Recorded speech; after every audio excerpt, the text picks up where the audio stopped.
네, 오늘은 오직 믿음 이제 마지막에 대한 겁니다. 말 그대로 오늘날 도전에 대한 이야기인데요. 오늘은 그 중에 가톨릭에 대한 얘기만 하겠습니다. 뭐 다른 것도 있을 수 있어요. 뭐 톰 라이트라든지 이런 분들이 대한 얘기도 할 수 있지만 보통 평신도 분들 그런 분들 잘 모르고 또 별로 해당은 되지 않을 수 있을 것 같아요. 그래서 가톨릭과 관련된 얘기만 우리가 함께 하겠습니다. 칭의와 관련해서 우리가 알다시피 종교개혁이랑 이제 가톨릭 사이에 계속적으로 논쟁이 있었고 그게 벌써 500년이 이제 지났습니다. 근데 이 상황에서 자 그러면 가톨릭 500년 동안 지나면서 뭔가 바뀐 게 있을까 우리가 좀 생각을 해보게 되는데요. 어떤 사람들이 이런 것들 되게 가볍게 넘기려고 하는 사람들이 있어요. 그냥 사실상 가톨릭이랑 개신교가 그냥 말만 다른 거지 사실 같은 거 얘기하는 거다. 뭐 너무 그렇게 막 싸우려고 들 필요가 있냐 이렇게 하는 사람들도 있을 거고요. 또한 자 트렌트 공의회라는 곳에서 사실 종교개혁자 그러니까 개신교들이죠. 우리가 그걸 따라가는데 우리를 단죄했습니다. 단죄할 때 사실은 원래 종교개혁자들이 본래 이제 옹호했었던 그런 칭의론을 아니라 옹호하지 않았던 걸 근거로 해서 그런 것이다 라고 얘기하면서 그러니까 이제는 그 사람들도 좀 받아주고 이제 서로 또 이제 타협하고 일치할 수 있지 않겠냐 라고 하는 사람들이 꽤 있습니다. 그래서 그런지 몰라도 오늘날은 옛날에는 우리를 보고서 가톨릭 사람들은 어떻게 생각했냐면 파문으로 지옥에 떨어질 사람들 이렇게 생각을 했어요. 어쩌면 오늘날 우리가 뭐 그렇게 좀 반대로 바라보는 사람들도 있을지 모르지만 요즘 조금 덜해요. 그래서 떨어져 나갈 형제 이렇게 보고 오히려 그 개신교 사람들을 돌리려고 하죠. 물론 이것도 오래됐습니다. 반종교개혁이라고 해서 지금도 뭐 예수인이 이런 단체들은 끊임없이 우리를 당신들 오직 교회는 가톨릭밖에 없다 이러면서 이런 우리 개신교는 이런 사람들을 다 돌리려고 하죠. 어쩌면 그런 일환으로 계속 우리 종교 통합이니 이런 얘기를 하고 있는지도 모르겠습니다. 자, 그래서 가톨릭 교리 문답서가 있습니다. 이런데 보면요, 사실 칭의라는 것 안에 죄사함으로 그것을 정의를 합니다. 그러니까 죄를 용서받는다는 의미죠. 자, 근데 여기는 이런 게 들어가 있어요. 뭐라고 들어가 있냐면 속사람이 성화되고 세신된다. 그러니까 칭의라는 거 안에 성화라는 것이 들어간다는 거죠. 그 얘기는 칭의라는 게 법정적으로 선언한다는 게 아니라 직접 칭의롭게 된다. 이렇게 만들어진다. 이게 우리가 계속 지금까지 본 것처럼 가톨릭의 입장을 그대로 교리문답서에서 그렇게 얘기를 해주고 있다는 거죠. 그러면 우리는 그걸 지금 쉽게 말해 세신자나 이런 사람들한테 배울 거 아니에요. 젊은 사람들이. 그러면 지금껏 뭐 아무리 앞으로 배우겠지만 이런 타협이나 일치에 대한 노력이 있지만 사실은 바뀐 게 없는 거예요. 바뀐 게 없다. 이런 것들을 보게 되죠. 자, 조금 더 생각해 볼게요. 이게 자, 그래서 교리문답서에서는요. 심지어 이런 얘기를 합니다. 이런 얘기를 들어보세요. 이런 말을 들어보면 여러분은 혹할 수 있어요. 뭐가 다르지? 뭐가 틀리지? 이렇게 볼 수 있는데 한번 주의 깊게 들어보세요. 은혜와 무관한 공로는 없다. 은혜가 되죠. 되게 그럴듯한 말을 합니다. 하지만 이런 얘기를 하는 거죠. 하지만 선택하는 것과 관련해서 우리가 하나님 선택하는 것 뭐 이런 거 관련해서는 인간의 역할이 여전히 중요하다. 심지어 나중에 영생을 얻는 데 있어서는 내 공로가 한몫을 한다. 이렇게 얘기하는 게 이게 차이인 거예요. 이해되세요? 그러니까 항상 앞으로도 마찬가지예요.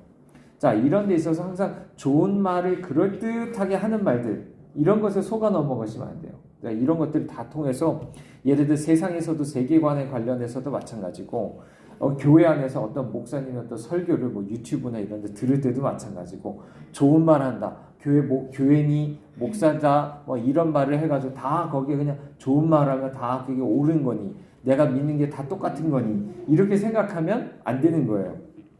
그래서 성경 뭐라고 말하냐? 아까 얘기한 것과 반대예요. 인간이 하나님을 선택할 수 있는 것을 시작할 수 있는 건 오직 하나님이 택하셨기 때문에 그것이 그런 은혜가 있기 때문에 사람이 선택하는 거다. 이렇게 선택할 수 있는 거다라고 얘기합니다. 심지어 사람의 선행도 어떤 거죠? 하나님 우리 안에서 이 심령 안에서 역사하신 그 은혜 때문에 그런 거다. 오로지 다 주님의 은혜 때문이고 다 주님께 영광 돌리려고 하는 것들이 있어요. 결국 그래서 사람이 그 안에 어떤 걸 차지할 수 없다. 이런 것들을 계속 얘기를 하고 있는 것이죠. 근데 방금 얘기한 것처럼 가톨릭은 어떤 거죠? 계속 인간이 그래도 협력할 수 있다. 인간이 뭔가 보태야 된다. 라는 것들을 계속 얘기하는 거예요. 자, 이런 식으로 해서 오직이라는 자가 계속 빠지는 거죠. 이해되시죠? 그러니까 계속 이제 앞으로도 살펴보겠지만 가톨릭과 여기 우리 사이에 가장 큰 차이점 오직에 대한 거예요. 오직에 대한. 다른 좋은 얘기도 하면서 이것도 하면 그거는 다 가짜예요. 오직 주님의 은혜여야 된다. 오직 하나님 말씀이어야 되고 오직 그리스도여야 되고 오직 주님에 대한 믿음이어야 되고 오직 하나님께만 영광 돌려야 돼. 라고 해야만 비로소 참된 개신교의 모습이다라고 말할 수 있는 거죠. 그래서 마찬가지로 우리의 심령을 죄에서 해방시켜 주시고 우리에게 정말 믿음 주셔서 새 생명을 주시는 것, 이 모든 것 다 하나님이 하시는 거다라는 것들을 늘 우리 생각해야 됩니다. 그래서 늘 우리 다음 주에도부터 살펴보겠지만 영광은 오직 하나님께만 돌려줘야 된다라는 것들을 보게 돼요. 사실 우리는 사실 웨슬리 교단입니다. 근데 약간은 이런 것들이 되게 저는 그렇게 믿어요. 웨슬리 안에서도 잘못하면 이게 알미니우스라고 해서 살짝 이제 우리의 어떤 의지라든지 이런 것들을 조금 강조하는 쪽을 좀 말할 수도 있거든요. 근데 저는 그렇게 봐요. 사실 지금까지 얘기한 것 루터나 칼빈이라든지 종교개혁 위에 웨슬리가 있다고 봐요. 그렇기 때문에 지금 얘기하는 오직 은혜와 믿음 이런 것들을 벗어나서 웨슬리가 그렇게 막 사람의 의지나 뭐 가톨릭처럼 그런 공로라든지 이런 걸 말한다고 생각은 안 합니다. 그렇기 때문에 그냥 그런 어려움 없이 그냥 계속 얘기하고 있는 건데요. 그리고 제가 봐서도 이런 것이 더 복음적이에요. 그동안 저도 뭐 정말 10년 이상 복음에 대한 수없이 많은 책을 읽고 계속 설교를 들어왔지만 오직이라는 것이 돼야 됩니다. 오직이라는 것. 물론 그 안에 인간의 책임이 있는 건 분명해요. 그죠? 인간의 책임이 있고 그에 대해서 우리가 주님이 정말 오늘도 우리가 말씀하실 때 믿을지 안 믿을지 오늘 주님께서 나에게 주님 말씀하시고 성령이 역사하실 때 그것에 대한 책임 이런 것들이 분명 우리에게 있긴 하죠. 그것을 자체로 부정하는 건 아닙니다. 그러니까 웨슬리가 강조하는 건 이런 어떤 우리 책임에 대한 부분들 이런 것들을 조금 더 강조한다고 생각할 수 있지만 그렇다고 해서 하나님의 이런 오직 은혜와 믿음이라는 것을 대해서 이렇게 거기에 대해 너무 분리한다든지 너무 극단적으로 그것만 얘기하지는 않을 것이다 라고 우리가 볼 수가 있어요. 자, 그렇기 때문에 여기서 이제 아주 가톨릭과 개신교에서 아주 중요한 차이점이 이제 나타나는 거죠. 왜냐하면 개신교라는 건 아까 얘기한 것처럼 어떤 거죠? 전가된 의에 대해서 얘기를 합니다. 근데 가톨릭이라는 것에서는 부녀된 의라는 것을 믿어요. 이 얘기는 자 어디서 이제 이것이 잘못되냐면 칭이라는 자체에 대한 정의가 달라요. 개념이 달라요. 그러니까 우리는 항상 무슨 말을 들을 때요. 이게요 그냥 아무 생각 없이 그냥 좋은 말 한다고 들으시면 안 돼요. 그 말의 뜻이 정확하게 뭘 의미하는지를 말해야 됩니다. 그래서 예를 들어 이런 거죠. 제가 요즘에 어떤 포스트 모더니 이런 데서도 똑같이 그런 데서도 사랑 얘기 많이 한다고 했죠. 평화 얘기 많이 합니다. 근데 그 사람들이 뜻하는 사랑이 뭐냐? 사랑이 뭐냐? 평화가 뭐냐? 물어봐야 돼요. 근데 대부분 그 사랑이라는 건 뭐죠? 그냥 죄에 대해서 아무런 얘기하지 않고 그냥 무조건 뭐 이렇게 사람들에게 품어주기만 하는 어떤 그런 것들을 얘기하겠죠. 그러니까 사람들이 그런 사랑에 대해서 은근히 이제 익숙해 있습니다. 꼭 뭐 동성애니 이슬람에 대한 어떤 사랑만이 아니어도 나에 대해서 죄 얘기하지 마세요. 난 무조건 사랑해줘야지. 교회 와서 왜 죄 얘기하세요?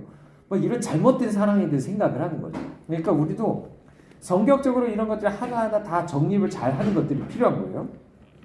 자, 지금 정의를 다시 한번 내려보면 이런 겁니다. 그러니까 가톨릭에 있어서는 아까 얘기한 것처럼 칭이라는 거랑 성화라는 걸 쉽게 말하면 똑같은 거로 보는 거예요. 그러니까 아까 그런 얘기를 이제 하게 되는 거죠. 그래서 다만 똑같은 거를 서로 다른 방식으로 얘기하는 것 뿐이다. 이렇게 얘기하는 거고 개신교에서는 둘이 물론 분리될 수는 없죠. 왜냐하면 아까 얘기한 것처럼 칭의를 받으면 내가 예수 그리스도를 믿음으로 의롭다함 받을 뿐 아니라 그 안에 새 생명이 주어지죠. 그러면 그 믿음에 의해서 뭐가 우리 안에 따라오죠? 분명히 그 안에 거룩함이 시작되는 거예요. 그렇죠? 그렇기 때문에 물론 이게 분리될 수 없습니다. 하지만 칭의와 성화라는 걸 구별은 하죠. 서로 다른 거다. 이렇게 보기 때문이다 라고 볼 수가 있어요. 그래서 계속 얘기한 것처럼 가톨릭이라는 건 이 칭의를 성화가 같은 것이기 때문에 계속 진행되는 거예요.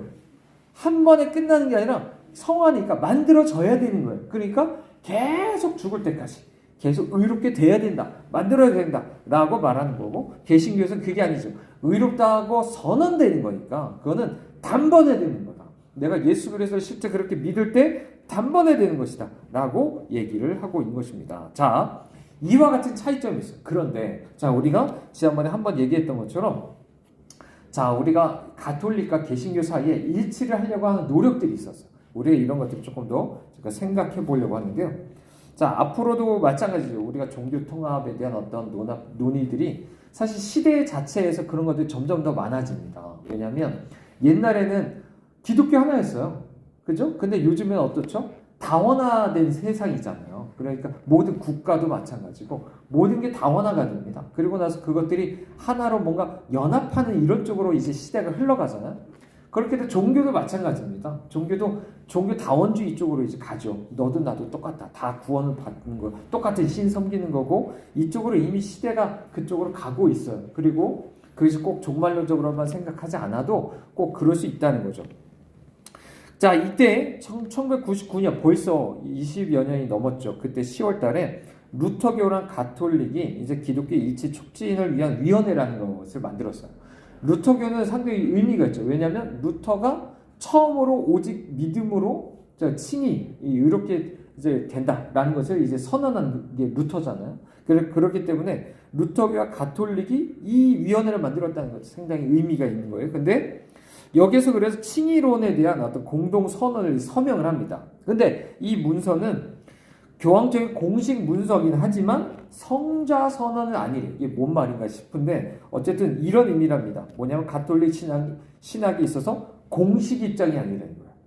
그러니까 물론 거기서 우리 사인은 했어. 하지만 그건 우리 입장은 아니야. 공식 입장은 아니야. 그리고 얼마든지 그것에 대해서 우리가 비판하고 수정할 수 있어. 라고 얘기하는 거야. 자, 그렇다면 이것이 저 사람들이 방금 얘기한 것처럼 이런 거예요. 이거 자신의 공식 입장이 아니래요. 얼마든지 바꿀 수 있대요. 그러면 이 선언한 것에 대해서 정말 그 사람들에 대해서 어떻게 받아들일지 우리가 좀 생각해야 되는 거죠.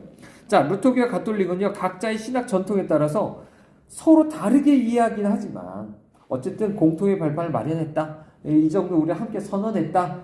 적어도 또한 옛날처럼 우리가 비방하고 단죄했던 것들이 이제 그칠 수 있겠다. 뭐 이런 것들을 이제 얘기를 하고 있습니다. 하지만 문제는 뭐냐면 이게 각자가 교리가 다른 걸 여전히 이제 존재하는데 사실상 그것을 무시하고서 그냥 야, 우리 하나 되자.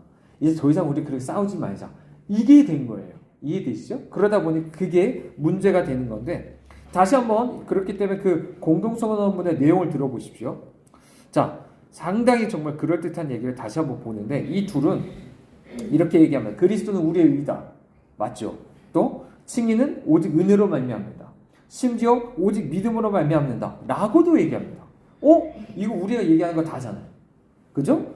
또 말은 똑같아요. 근데 동일한 맥락에서 심지어 이 사람들은 뭐라고 얘기하냐면 이 칭의에 대해서 아까 얘기한 것은 죄삼이라고 얘기할 뿐 아니라 동시에 뭔가 죄와 사망으로부터 해방된다 라고 얘기해요. 그 얘기는 결국에는 가톨릭은 자기네가 본래 생각했던 것처럼 뭔가 법정적으로 해서 선언하는 게 아니라 실제적으로 내가 뭔가 바뀌는 것을 얘기하는 거다. 뭔가 그런 것이 내게 있어야 된다라는 것을 여전히 그렇게 생각한다는 거죠. 그 얘기를 하고 있는 거예요. 그래서 가톨릭은 칭의가 은혜로 말미암는다라고 말을 하면서도 동시에 뭐라고 해요? 하지만 인간이 은혜와 협력해야 된다. 협력할 수 있다. 라고 얘기합니다. 그러니까 항상 우리는 끝의 말을 봐야 돼요. 하지만, 그러나 하고서 덧붙이는 말들을 항상 우리는 보실 수 있어야 되는 거죠. 자, 여기서 우리가 조금 평가를 해볼게요. 아까 얘기한 것처럼 이런 문제점은 결국 하나입니다. 뭘까요? 모호하다는 거예요. 모호하다는 거예요. 뭘 얘기하려고 하는지 몰라. 그냥 말은 똑같이 함께 합의했대요. 하지만 그게 그래서 정확하게 뭘 얘기하는 거냐. 모호하게 그냥 두루뭉실하게 그냥 그렇게 다 얘기해 놓는다는 거죠. 그러니까 우리가 여러분도 마찬가지인 겁니다. 이 단순히 이런 선언문이 아니라 아까 얘기한 것처럼 보통 선전선동할 때 TV를 통해서나 어떤 여러 유튜브나 선전선동되고 뭐 이미 수없이 많은 목사님들도 잘못된 세계관과 어떤 교리 안에서 얼마든지 말할 수 있어요. 근데 그런 것들을 대부분 자 그런 것들을 들을 때 내가 별로 어떤 신학적인 생각을 안 하면서 듣잖아요. 그러면 다 좋은 얘기네. 아멘 하면서 심지어 막 눈물 흘리면서 막 하는 거예요. 근데 사실상 생각해 봐야 된다는 거죠. 정확하게 이 사람이 얘기하는 그 모호함 아까 이미 얘기 들었죠. 뭐 사랑이니 뭐니? 이런 모호함 속에서 감추어진 그 진짜 이 사람이 말하려고 하는 게 뭔지를 꿰뚫어 봐야 되는 거예요. 그렇지 않을 거면 사실은 아예 안 듣는 게 나아요. 아예 안 보는 게 나아요. 그렇지 않으면 그런 것들이 점점 더 나는 점점 더 잘못된 진리들을 내가 그걸 받아들일 수 있는 그런 상황이 된다는 거죠. 그래서 양쪽은요 각자의 신학을 별로 바꾸지도 않고서 그냥 서명을 했다라고 우리는 볼 수 있어요. 예를 들어 볼게요. 아까 얘기한 것처럼 분여라는 말을 했습니다. 자, 루터교에서 이 말을 어떻게 보냐면 야 그거는 하나의 어떤 사람의 의의를 주는 거야. 이렇게 정의를 해요. 똑같은 말이에요. 근데 가톨릭에서 그걸 어떻게 보냐면 아니야. 그것을 실질적인 어떤 칭이라는 관점에서 그 주입된 의의에 대해서 얘기하는 거야. 라고 얘기하는 거야. 이해되시죠? 그러니까 똑같은 말만 쓰는 거지 서로 바라보는 관점, 정의 이렇게 다 다른 거예요. 그러니까 우리가 그래서 세계관 얘기하는 게 바로 그런 거예요. 똑같은 말을 써도 정말 성경에서 말하는 그 관점으로 그 정의로 그걸 보느냐 아니면 똑같이 세상 걸 그대로 가져다가 야 이게 바로 성경이 말하는 그 언어랑 세상이 갖다 쓰는 거랑 똑같은 거야 라고 하면서 그러면서 은혜 받았다고 와 세상에서도 저 말을 똑같이 쓰고 있어 막 하면서 은혜 받았다고 이런 착각을 하면 안 되는 거예요. 자 그러다 보니까 이 문서는 어떻게 되냐면 우리가 계속 얘기한 거죠. 전가에 대한 거. 의가 전가된다. 이런 것에 대해서 분명히 말을 못 써놨어요. 분명히 그런 말을 못 써놓습니다. 그러니까 쉽게 말하면 알맹이가 빠진 거죠. 알맹이가 빠져있는 채 그냥 서로가 조금 비슷해 보이는 말들로 써놓고서 서로 그냥 그것조차도 서로 다르게 바라보는 것으로 얘기를 하고 있는 겁니다. 이렇게 루터교는 칭의를 우리가 계속 얘기한 건 전가된 것이다. 그 의는 내게 아니라 하나님으로부터 예수 그리스도를 통해서 오는 거다라고 하잖아요. 근데 가톨릭은 어떤 거다? 마치 내재적인 뭔가 내 안에 있는 것처럼 그렇게 얘기를 하는 것들로 얘기를 할 수가 있는 거죠. 그렇게 해서 자 그렇지만 하나 옆에서 우리가 의롭기 위해서 완전한 의가 필요하잖아요. 그렇다면 생각해 볼 수 있는 거. 가톨릭에서 말하는 대로 정말 내가 본래 내재적으로 가지고 있는 그 의로 내가 하나님 앞에 진짜 설 수 있을까? 이런 어떤 질문들을 반드시 우리는 생각을 해보게 되는 거고요. 이렇게 이 가톨릭은 결국에 법정적인 성격을 아예 포기하게 되는 거예요. 이런 데 일치를 하다 보면 이런 것에 대해서 아무 말도 못하게 된다라는 것도 다시 한번 생각해 보게 되는 거죠. 자, 이거 다음에 또다시 이제 94년에요. 3월 달에 복음주의자들과 가톨릭 신자들이 함께라는 어떤 선언문이 또 있었습니다. 자, 이것도 이제 가톨릭의 저명한 학자들 또 우리 개신교에서 상당히 중요한 지도자들이 많이 참석했어요. 빌브라이트라는 어떤 CCC 대표도 있었고요. 오스기니스라는 유명한 작가가 있어요. 책. 이 사람은 꽤 들어보셨을 거예요. 리차드 마우라는 어떤 교수님도 있고요. 또 유명한 토마스 워덴, 제임스 베커 이런 신학자들 뭐 이런 사람들도 참여했습니다. 근데 이게 또 많은 논쟁을 불러일으켰어요. 특히나 칭의에 대해서. 자, 그러면서 이 문서는 이렇게 얘기합니다. 우리 사람이 그리스도로 인해서 믿음으로 말미암아 은혜로 의롭다함을 얻는다는 걸 함께 천명한다 라고 얘기를 해요. 자, 여기까지 다시 한번 얘기하지만 이 말도 똑같이 우리가 믿는 거랑 뭐가 문제지 라고 할 수가 있어요. 자, 하지만 자 여기서도 똑같아요. 두 종파 사이의 차이를 그대로 인정한다는 거예요. 그 무슨 의미인 거예요? 그러니까 아까 얘기한 건 똑같은 걸 계속 반복하는 거죠. 서로 정의하는 게 다 다른 거예요. 그러면서도 이걸 우리가 함께 믿는다라는 것처럼 똑같은 걸 믿는 것처럼 받아들이게 되는 거죠. 자, 가톨릭은요. 사람을 의롭게 하는 은혜가 세례 때 주어진다고 생각합니다. 그래, 세례 때요. 그렇기 때문에 세례가 되게 중요한 거예요. 의식이 중요한 거예요. 사실 개신교는 그렇지 않죠. 우리가 자주 이제 오해하시는 분들이 조금 있어서 제가 세례가 아니다. 세례는 믿음을 인치는 거지. 세례 자체가 무슨 효력이 있는 게 아니다라고 계속 얘기하는데 자, 개신교도 마찬가지. 개신교는 그게 아니죠. 오히려 우리 안에 중요한 것은 믿음인 것이죠. 자, 믿음의 순종과 성례전의 이런 준수, 뭔가 내 성례전 준수, 뭐 성찬에 참여하고 이런 것을 중심으로 한 삶을 통해서 또 그 은혜가 유지된다. 이렇게 믿어요, 가톨릭은. 자, 그런데 오직 믿음으로라는 말이 빠져 있기 때문에 그러다 보니까 계속 어떤 거예요? 이 선언 자체도 야, 이거 그냥 가톨릭 쪽으로 좀 기울어서 그 사람들 의견 다 받아준 거 아니야? 이렇게도 생각이 되는 거죠. 게다가 여기에 뭐가 또 써 있냐면 가톨릭에서 개종하는 것을 반대한다라는 것이 쓰여 있어요. 그 얘기는 뭐냐면 말 그대로 우리는 대부분의 복음주의자들이 이렇게 생각합니다. 가톨릭은 지금까지 얘기한 것처럼 자, 복음에 대한 이해와 설명이 상당히 빈약하다 라고 대부분 사람들이 생각해요. 그러니까 전체적으로 이단이라고 얘기할 수는 없어요. 왜냐하면 그 안에서 분명 믿음이 있는 사람이 있으니까 그 싸잡아서 그렇게 말할 수는 없어요. 하지만 대부분은 우리가 지금까지 배운 것처럼 성경이 말하는 참된 복음에 대해서 잘 모른다. 이해함이 없고 그런 것에 대해 설교도 잘 할 수도 없고 대부분 그런 사람들이 많다라고 생각을 합니다. 그렇기 때문에 우리 입장에서 어때요? 가톨릭 사람들한테 참된 복음을 전할 필요가 있는 거예요.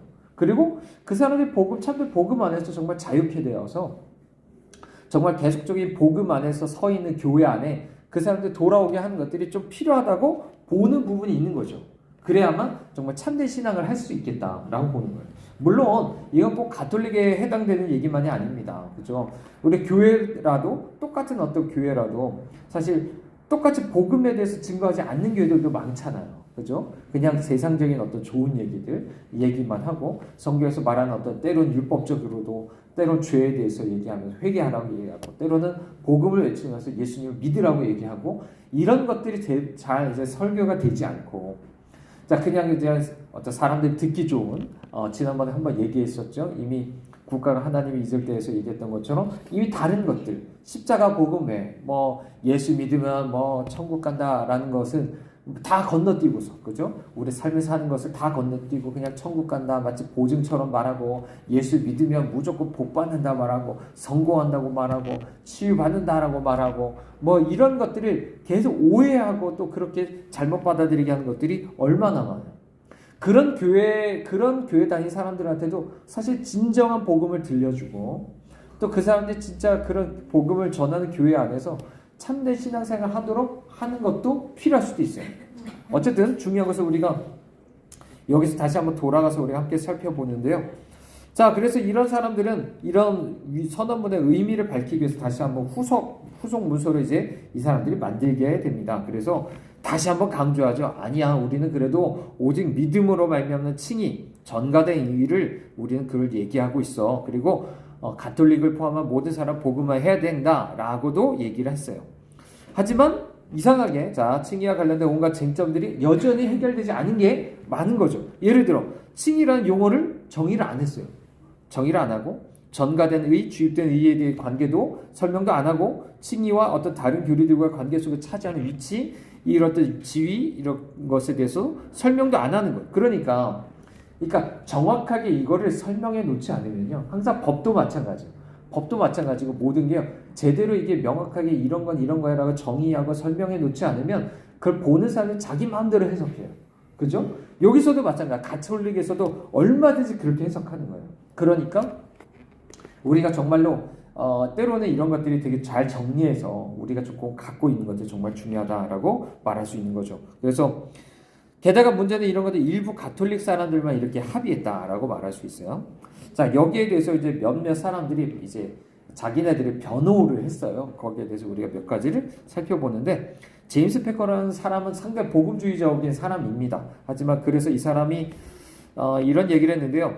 칭의와 관련해서 그래도 분명히 차이가 있다라는 것을 인정합니다. 하지만 우리를 구원하는 것은 칭의의 어디에 대해서 올바로 아는 것만이 아니라 실제 예수 그리스도 믿는 믿음이다라고 얘기를 했습니다. 자, 이 예를 보면 맞아요. 그 말 자체 틀린 건 아니에요. 예를 들어 자 어거스틴이라는 사람은 복음을 알지 못했다고 말할 수 있는 사람이 없어요. 특히나 은혜와 관련해서 우리가 앞서 얘기한 것처럼 좀 은혜로 구원받는 걸 얘기했죠. 하지만 뭔가 칭의와 관련해서 조금 잘못된 생각을 한 거예요. 이 사람이.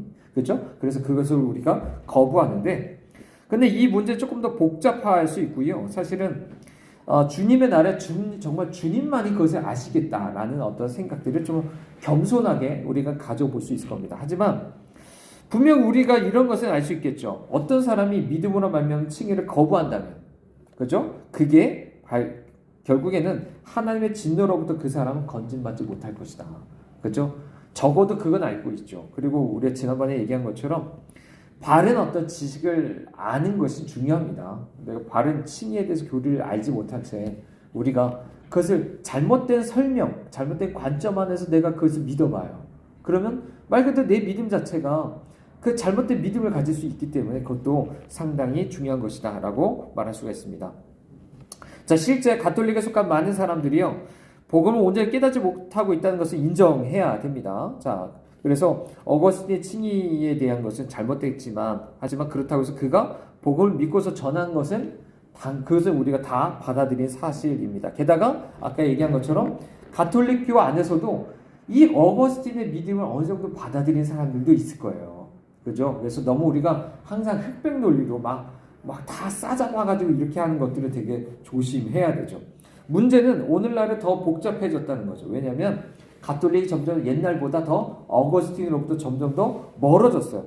그러다 보니까 이제는 사실상 가톨릭에서도 이제 어거스틴의 이런 은혜를 함께 공유한 사람들이 더 적지 않을까, 이렇게도 볼 수가 있는 거죠.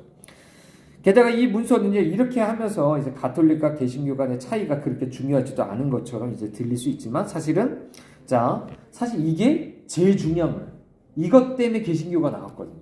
그죠? 이거 아니면 사실 루터가 그렇게 나올 이유가 없었던 거예요. 자, 그래서 우리는 계속 얘기하지만 오직이라는 말을 붙여서 정말 이것이 얼마나 우리에게 이것이 중요한지를 다시 한번 생각해 하실 수 있기를 바랍니다. 자, 마지막 리차드 존 유아스라는 사람이 있는데요. 이 사람은 가톨릭 사람인데, 이 사람이 이렇게 얘기했습니다. 오직 믿음으로 말미암는 칭의에 대해서 이런 얘기했어요. 그 문제가 왜 그렇게 중요하냐? 그거는 저기 루터나 칼빈 쪽 사람들만 믿지, 저기 감리교나 뭐 오늘날 우리 얘기하면 어떤 성결교나라든지 순복음에서는 그렇게 중요할 게 여기지 않는다, 이런 얘기를 해요. 심지어 오직이라는 말을 그렇게 생략한 거 뭐 우리가 잘못 어떤 기만하려고 한 것도 아니다. 그러다가 이 말은 성경에서 발견되지도 않고 16세기 신학적 산물일 뿐이다, 이런 식으로도 얘기를 하고 있는 것입니다. 하지만 우리가 여기서 한 가지 생각해 볼 건 이런 겁니다. 자, 가톨릭과 개신교 칭의와 관련해서 둘 다 동의하는 것만으로도 뭔가 최소한도만 담아내려고 했던 거예요. 이 문서에서는요. 그래서 자, 우리는 하지만 여기서 반대되는 어떤 견해를 갖고 있다는 것을 계속 생각해야 됩니다. 개신교가 가톨릭과 다른 건요, 분명히 칭의가 오직 믿음으로 말미암는다, 오직 그것으로 인했다라는 것을 역설하기 때문에 그래요. 그래서 이 표현이 반드시 복음의 그런 근본적인 요소를 담아내기 때문에 그것이 들어가야만 한다라고 우리가 얘기를 하고 있는 거죠. 아까 얘기한 것처럼 물론 이 말 자체는 16세기에 만들어졌어요. 그렇지만 그렇다고 해서 그것이 성경의 진리가 아닌 게 아니다. 분명 그 안에 담고 있다라고 말할 수 있어요. 왜냐하면 사실상 우리가 쓰고 있는 다른 말들도 많아요. 삼위일체론이라든지 이런 것들도 사실 4세기에 만들어졌어요.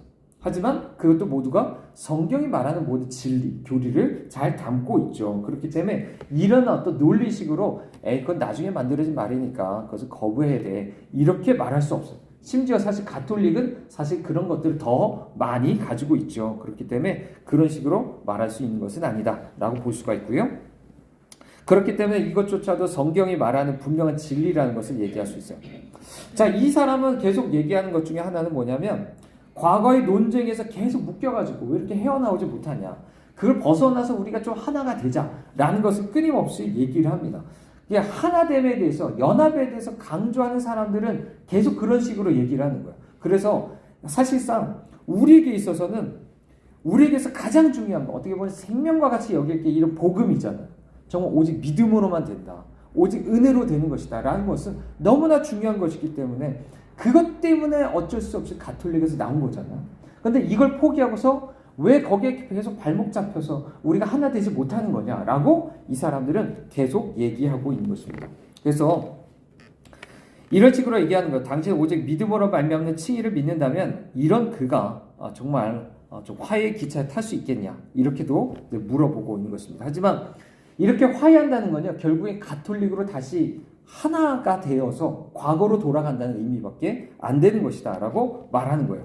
물론 우리는요 이 사람이 얘기하는 것처럼 때로는 우리가 다른 신학에 대해서 그죠 나와 좀 다른 생각을 가지고 있는 사람들한테 조금 그런 생각들을 듣고 할 때 관대한 마음을 가지고 우리가 정말 우리의 것과 부합하는지 확인하기 위해서 조금 더 열린 마음을 가지고 듣기도 하고 서로 대화하는 것들이 필요할 겁니다. 그래서 동의할 수 있는 것은 동의도 하고 그죠 무조건 너 저 사람 뭐 이게 이단이야 악마야 이렇게 단죄하기 전에 조금 더 신중하고 이런 것들은 분명히 우리에게 필요할 겁니다. 하지만 우리가 늘 기억해야 돼요. 하나됨이라는 것 자체는 늘 진리를 중심으로 돼야 되는 거예요. 이 복음의 진리를 포기하면서까지 하나됨이 더 중요해. 그러니까 이것도 이 성경이 말한 진리를 벗어나서도 우리 하나 되자라고 말하는 건 정말 잘못된 거죠.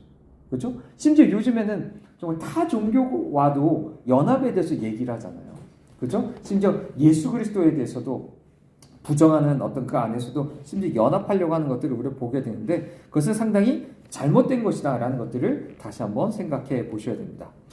자, 그리고 이 사람이 이렇게도 얘기합니다. 결국 예수님 안에서 이루어진 구원 역사를 표현하는 수없이 많은 다른 방식들이 있지 않았냐 그러면서 끝까지 왜 칭의론 때문에 그렇게 계속적으로 왜 분파주의 그러니까 서로 갈라치기 하려고 하는 것들을 계속 고집하면서 하냐라고도 얘기를 하는 겁니다. 하지만 이것들을 계속 이 사람은 뭘 얘기하는 거냐면 결국엔 칭의 오직 예수 그리스도를 믿음으로 말미암아 칭의를 얻는다는 것을 계속 간과하는 거예요. 그거 별로 중요하지 않아. 그게 무슨 대수야? 왜 이렇게 중요하지 않은 거 가지고 계속 우리를 갈라치기 하려고 하는 거야? 이렇게 이 사람은 얘기하고 있는 거죠. 하지만 자 우리는 분명하게 생각해야 됩니다. 자 우리 이것이 얼마나 중요한 문제인지 이것을 무시하는 것 자체가 이 사람에게 가장 큰 문제인 거예요. 그렇죠? 그렇기 때문에 우리도 이 지점에서 계속 가톨릭과의 어떤 이런 연합에 있어서 결국에 부딪힐 수밖에 없다라는 것들을 다시 한번 얘기를 하게 되는 거죠. 자, 이 사람 마지막으로 트렌트 공의에서 종교 개혁자들이 말한 걸 오해한 것이 가능성이 크다. 그래서 더 이상 이제 개신교 사람들을 단죄해서는 안 된다라고도 얘기를 합니다. 하지만 여전히 우리가 계속 얘기한 것처럼 이 공의에서 단죄된 그 가르침은 성경과 어긋난다고 우리는 믿는 거죠. 그 공의에서 이제 가톨릭이 천명한 것은 그렇기 때문에 우리는 그것을 받아들일 수도 없고 마땅히 그것 때문에 진리를 포기하면서까지도 가톨릭과 우리가 하나가 될 수 없다라는 것들을 다시 한번 얘기를 하게 됩니다. 자, 말씀을 정리하겠습니다. 오늘 오직 믿음에 대한 것들 오늘날 어떤 우리에게 도전으로 다가오는 가톨릭과의 어떤 연합 안에서 우리가 이야기를 했는데요. 지금까지 얘기한 것과 마찬가지입니다. 사실 이것은 가톨릭에 대한 것만이 아니에요. 우리 수없이 많은 세계관과 관련해서 정말 계속적으로 우리에게 있어서는 성경이 아닌 다른 것들을 중심으로 해서 계속 모호함 속에서 말을 던져서 계속 우리가 거기에 계속 속아 넘어가게 하는 것들이 너무나 많습니다. 이럴 때 정말 우리는 정말 말씀으로 채우는 것들이 중요한 거예요. 말씀으로 우리의 생각, 관점, 이 모든 것들을 새롭게 하면서 그것을 채워나가는 것들이 중요하고 여기서 벗어나서는 사실상 어떤 교제라든지 연합이라는 것들이 사실상 쉽진 않다라고 할 수 있어요. 물론 요즘은 반대로 연합에 대해서 무조건 추구하는 사람들이 있는 반면에 어떤 사람은 너무 싸우려고만 드는 사람이 있어요. 무조건 남에 대해서 대화가 안 되고 대화가 되지도 않고 내가 나만 옳고 저 사람 무조건 틀리다라고 하면서 맨날 싸우려고만 드는 사람들이 있어요. 물론 이것도 진정한 성격적 신앙하고는 거리가 먼 거예요. 그죠? 그래서 아까 얘기한 것처럼 마땅히 우리가 정말 저 사람과의 대화를 통해서 정말 저 사람이 성경을 근거로 해서 뭐라고 말하는지 정말 성경이란 근거 안에서 큰 틀 안에서 벗어나지 않는다면 정말 저 사람과 나의 다른 해석들을 얼마든지 받아들일 수 있는 것들 이런 것도 필요합니다. 예를 들어 오늘 제가 또 가장 이제 읽은 어떤 책 중에 가장 흥미있었던 건 뭐냐면 대환란은 진실인가 이런 책이에요. 근데 이 책은 어떤 관점에서 쓰였냐면 대환란이라는 건 옛날에 70년대 예루살렘이 망했을 때 그것을 대상으로 쓴 거다라고 말하는 거예요. 근데 어떤 사람은 그걸 어떻게 보죠? 아니다. 이제 미래에 다가올 문제라고 보잖아요. 이렇게 서로 다른 관점을 갖고 있어요. 다 성경을 근거로 해서 얘기합니다. 그런데 이런 것을 가지고서 야 너는 틀렸어. 이것만 오라. 라고 말하는 것은 사실상 이런 문제를 상당히 우리가 주의해야 된다는 거죠. 그래서 우리 두 가지 이런 극단을 치우치지 않으시길 바랍니다. 무조건 진리를 포기하면서 무조건 하나가 되어야 된다 라는 것도 잘못된 거죠. 그렇기 때문에 우리가 여러 말들을 정말 조심해야 됩니다. 요즘은 정말 포스트 모던 시대에 살기 때문에 말들 자체가 모호하게 전달돼요. 모든 것이. 그래서 정치 지도자부터 시작해서 법에 대한 것이나 모든 것들이 다 모호하게 잘 포장되어서 전달이 됩니다. 그것만 듣고 있으면 다 좋아 보이지만 사실상 그것에 정말로 우리가 더 분별이 필요한 시대예요. 그죠? 그러면서도 요즘 많은 사람들이 또 극단적으로 너무나 감정적이에요. 정말 이미 선전선독에 넘어가서 그런지 엄청나게 막 증오와 감정적인 폭발 안에서 막 싸우려고만 드는 사람들이 있어요. 그것도 사실상 참된 성경적 진리가 그 안에 믿음으로, 마음으로 와닿지 않은 거죠. 그 삶을 살아내지 못하는 거예요. 그냥 지식으로만 있지 마음으로 다가와서 그 삶을 살아내지 못하는 거죠. 그래서 우리가 이 두 가지를 우리가 극단에 치우치지 마시고 정말 참된 믿음을 우리 끝까지 지키실 수 있는 우리 모두가 되시길 바랍니다. 우리 함께 기도하겠습니다. 오늘